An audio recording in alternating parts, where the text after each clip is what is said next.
it's very, very unfortunate that this Nigeria is a fertile land for corruption, and nothing planted there will grow. We have tried military, we cry. We are in democracy, we cry. Plus, how Nigeria was formed, some people still believe that this Nigeria is their property, which led to Nigeria civil war and the cancellation of 1993 election. So, uh, since it has been like that, that some people think this Nigeria is their property, that is the beginning of corruption. That's the beginning of a problem that we have in this country. Some people feel entitlement that it is our home. We dictate what is going to happen. We dictate who is going to rule. Anybody we don't support will not rule.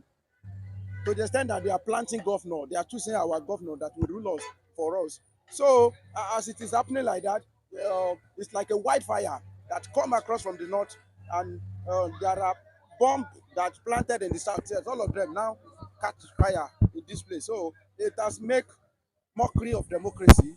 And when the two thieves from the south and from the north, when they meet together, then they connive to steal our common, I mean, wealth, and it make mockery of democracy. So even up to this moment, as we are talking, some people are talking about democracy under Tinubu.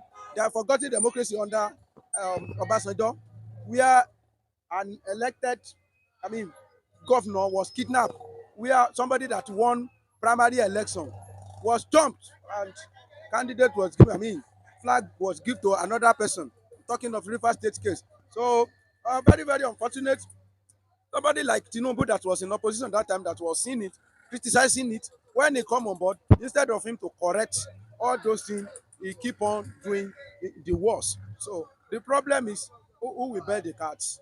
Our electoral reform, our electoral process need to be reformed. But who will bear the cards? You see, this administration, they like darkness. They are all son of darkness, and son of darkness will not want to walk in the night, in the light, where there is light. Even if they want to do that electoral reform, they will not tight it completely. They will still lose some lacuna, so that where they will be able to switch in and switch out. So manipulation. So it's very, very unfortunate that we are still witnessing this kind of democracy, but democracy is under mockery as we are talking now. Under mockery in Nigeria, some youths have expressed dissatisfaction and want to protest as a way of expressing their grievances in the National Assembly to, of course, convey their concerns, pain, agony surrounding poverty and insecurity. Do you think their voice could be heard again? And what does the future hold for over 200 million Nigerians? You mean the protester? Yes. The last time we witnessed one strong protest was during the hunger protest. And I make my suggestion that time that if you want to achieve something tangible, don't make requests too much. Narrow down your request. Choose one thing. If it is electoral reform you want today in Nigeria, choose it as an agenda, and use it to champion your protest, as we did during EndSARS. The first objective of that protest was to end SARS, and the SARS was ended, and people still continue to protest, which lead to problems. So be precise about what you want. Simple as that. So, but I don't think any good thing can come out from that their protest today. Thank you very Do much. we hope for any hope change? Yeah, I don't hope for any change. Though. I don't see change coming here, because who is going to change? Who is going to change the narrative? People like Yaradra, you can only see them once in a century. So I don't think any change can come easily. Let us be frank with ourselves. When we say democracy, democracy worldwide is supposed to be a joyful day, the day that the nation will be happy because this is the day they voted and their voter will count. Those days, like June 12, we remember June 12. The soul rest in peace. That Abiola symbol represents June 12. But now you now see what we are experiencing here. We are not experiencing democracy. We are experiencing demonstration of craziness. Now we experience now because it now turned to another side of the edge, which is wicked. Can you imagine? Nigeria youth now are all over the 36 states protesting against the injustice, the hardship, the economic hardship, the bondage, insecurity. See, Nigeria has now come to another level. The name of mafia intro, gang of mafia. You see, Jagaba and the gang. They are now controlling Nigeria. They now subject Nigeria to the highest hungry so ever witnessed in the land of the so-called giant of Africa. Now see what is happening here now. See, this is not democracy. It's not democracy day. You see, when you say June 12, yesterday, when Obasanjo the rule, when you be governor of Lagos State, the president now, he was organizing democracy day that time, say June 12. Everybody was clapping for him. Know that, okay, now you see, remember June 12. So when you now come to power, we believe that everything will be okay for all of us as in Nigeria, as a citizen of the Federal Republic of Nigeria. At the end, there was a brainwash. We said change. We were clapping for change. Say we need change. And we deserve change. At the end of the day, where is the change now? The change now became a wickedness hole. You know, from there say hope. Hope fail. You know, say renew hope. Renew hope not fail. You know, say effort compile. How long? You can't control the ship. You have to resign and go home. See, come 2027, I believe that these particles of protest, we are protesting every time. Because of what? The government is not popular with us. It's not doing the will of the people. Because democracy is supposed to do the will of the people. Say, government by the people, for the people, and by the people. But now, what are we experiencing? We are experiencing technocracy wickedly. You see, Nigeria, frankly, Nigeria is not happy. See, come 2027, ordinary protest now, see the whole Nigeria. Nobody want to hear Ahmed Tinubu. Nobody want to even to reflect to APC because they see what they have done to us.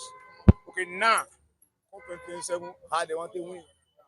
Can you buy the 250 something millions of Nigeria in your pocket when they are suffering, they are hungry, they are crying, they are shouting?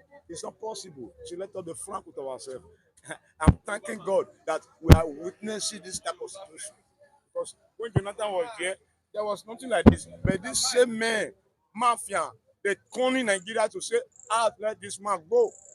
It's not good for us. They bring different type of atrocity against him to the extent that a heavy state protest on the Jota organized by this same president. At the end, Nigeria was like, okay, Nigeria must go, he must go, he must go, and he go. Okay, now you came. Where is the difference? Can you weigh two of them? When you weigh two of them, who will score highest? Jagaba scores 0 because he don't score 1. Jonathan scored 90 something percent, almost above 100. Can you see the difference? So I now know that Nigeria now, see, we have now come and removed the president there.